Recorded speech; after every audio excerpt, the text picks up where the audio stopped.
In Superpower 3, the demographic sphere is both the easiest to understand and the hardest to master. It's a singular addition to the series that probably has the largest underlying impact on whether you can be a successful leader of your country or if you will lose it in shame. One of the most interesting elements we have added to the game is the concept of cultures. Basically, a culture is a set of values that determine the general predisposition of a group of people to like or dislike the values that another group has. It's not a matter of simply comparing ethnicity, language, or religion, even if these variables are an important factor. In cultures, we also include 6 social traits. These elements mean that all population groups will be more comfortable in certain settings. Not everyone is a conservative, and not everyone is a liberal, but some are.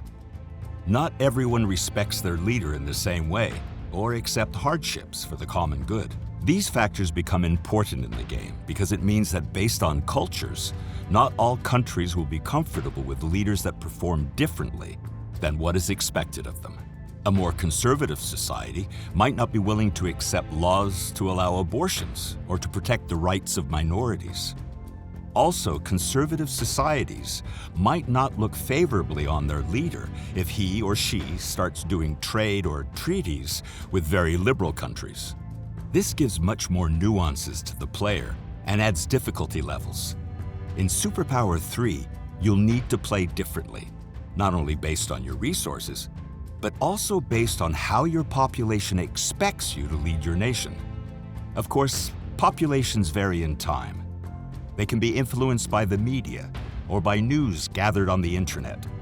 You, as a leader, must then decide how best to use these elements of subversion or control, depending on how your reign is going. Media can be friend or foe, and media have cultures as well, based on where the market of the country is. And you, as a political entity, will have a culture as well. That culture will be based on your actions.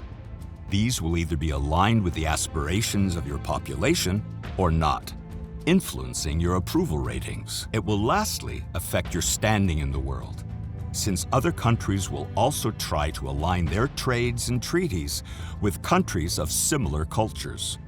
The last important point to consider concerning your demography. In Superpower 3, regions can sometimes change ownership through trade or, most of the time, warfare. If that happens, you won't only inherit a region with production and geography.